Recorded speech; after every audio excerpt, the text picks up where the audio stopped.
Okay, Tony, I'm going to look at your putting stroke compared to Tiger. First, let's look at the setup. Your stance looks good. I like the fact that your arms are tucked in. You look like you have a reverse overlap. Something there looks really good. Don't see any real issues there. There's some small differences, but I think, are idiosyncrasies and not necessarily fundamental differences. You seem to be stooped over a little bit more than Tiger. He stands just a little bit taller. But I don't have any issues with what I'm seeing. You actually have a pretty good putting stroke. Tiger, when he comes back and he strikes the ball, he keeps his eyes down. This is what we've kind of worked on during the school, the putt hold look. And he keeps his head down. He's still looking down. He's not turning to look yet. The ball's already left the screen. He has finished his stroke and he keeps his putter in that same finishing position. He's now going to start to turn. As he turns his head, he keeps his putter forward. He's turning now. So putt, hold, and look. And as he's looking, he's holding his spine angle in his finishing position of his putter. So as you take it back and strike the ball, your eyes are down. Your eyes are still down. Your eyes are still down. You come to a complete finish. And then you turn. Perfect. And so I think out of the 8 players in the school, you were the only one who already had a really good putt, hold, look fundamental. And maybe that's why you hit that 75-foot putt 2 inches from the hole. So very good technique. The only thing I would say is if you're having some issues on the course with your putting, and let me look and see, during the round you had 6 3-putts. 6 3-putts is 1 3-putt every 3 holes. So that's, for someone with this good of a putting technique, that's quite a few 3-putts. And I don't see any technical issues of why you would 3-putt. So the only thing that is clear to me is that you don't have the opportunity to practice as much as you would like. And if you want to lower your score, you should be able to go every once in a while have a round of golf where you have 0 3-putts. The pros have 1 3-putt every 33 holes. And on that particular day that we played, you had 1 3-putt every 3 holes. And so I would like for you to, your goal is going to be to reduce your 3-putts, even though, and you don't really have to work on a new technique. What you have to do is go practice. You have to, when you have a round of golf scheduled, make yourself go a little bit earlier and practice some putting. Practice speed control, practice short putts, really pay attention to reading the greens. Try to have more of your long putts go inside of that 3-foot circle. Okay, Tony, I'm going to look at your chipping technique, and this is in round 1 when I was simply getting video of your current technique. Let's look at your setup. You already have the classic feet together open stance. That's very good. I've got Luke Donald on the right, and you look just like he does from the waist down. That's very good. Now, where the differences that I see, if we look at this line right here, he has a fairly straight left arm at address. He stands fairly tall, and his arms are, particularly his left arm, is extended, and the tricep of his left arm is sitting more on top of his left pectoral muscle. And it's kind of hard to see with your dark jacket on right now, but it certainly looks like you have a little bit of a bend in your elbow and your wrist, and so you have a lot of angles. This left arm really is part of the radius of your golf circle. And in order for have consistent contact with the ball, the size of your golf circle has to maintain its size. And the size of any circle is determined by the length of the radius. Luke has a very constant radius because he has an extended left arm. He can't make his golf circle bigger because he can't make his left arm longer because he's already has it straight to begin with. It's extended. You can make your left arm longer during the swing because of the angles that you put in there. If we take those angles out at address, then you have locked the size of your circle. And if you measure yourself to ball with that circle, then you're not going to hit the ground behind it.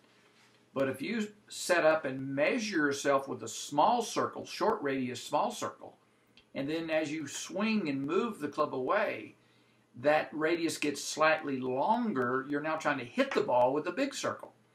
And so you don't have an athletic problem, you have a geometry problem.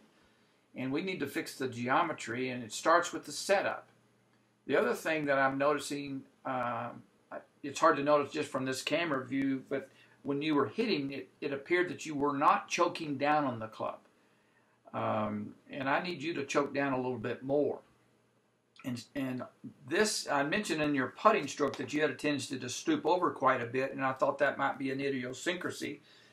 And I still believe that. I don't believe that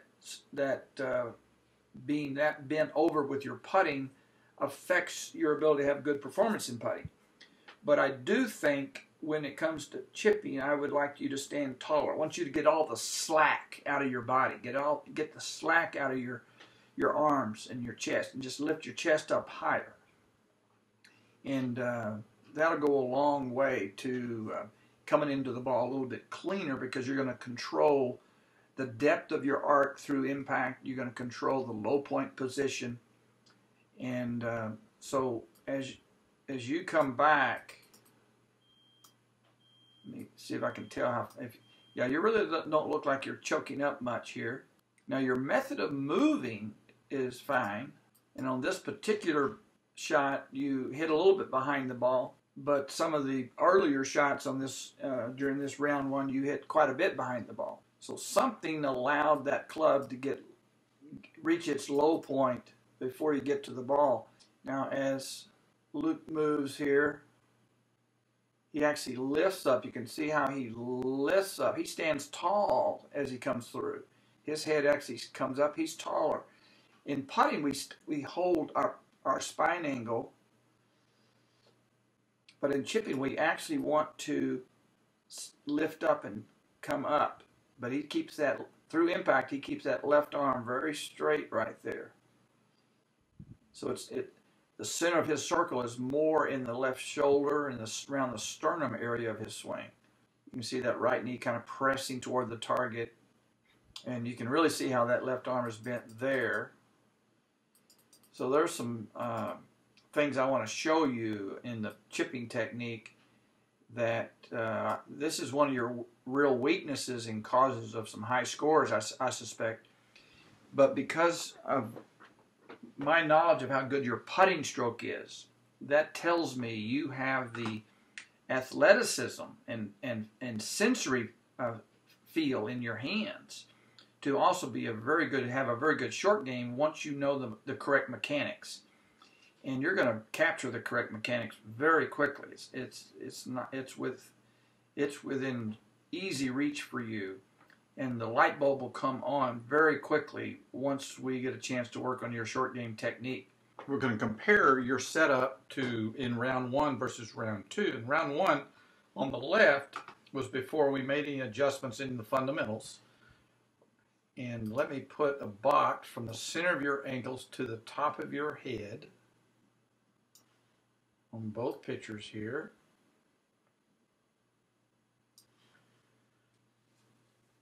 And you can see how you have more weight on your front foot on the right. We reinforced that fundamental of setting up on the left-hand side on your forward foot, which is a pretty standard thing in chipping and short game. And if anything, you might even be a little bit too much weight on your back foot in your old setup. And so we made a dramatic change in positioning the low point of your swing in front of the ball at the beginning of the swing. And that's what's going to help you make your contact much closer to the ball and make it very difficult to hit 4 inches behind the golf ball, which you sometimes did with your old technique. So your setup, you have to continue to reinforce heavy left-hand side. I think I use the phrase, feel like a one-legged golfer. I want you to just really dominate your weight on your left side in your setup. And then as you took it back here versus taking it back here, then as you came through, right there, when your club is making contact, the thing I worked on also when I worked with you was trying to get your right side, your right knee, your right hip rotating to the target. And you can certainly see the difference between the picture on the right and the picture on the left. I can see daylight between your legs. I can see your right knee moving to the target on the right. And I can see your right knee kind of locking up on the left. So there's a lot more right side turning going on with your technique on the right. As you came through to here, there was a delayed turn, but not really contributing to the strike itself. Big difference as you come through here. Much more extension. So there was just a reinforcement of getting on the left-hand side. So you're making progress, and we just want to continue making progress.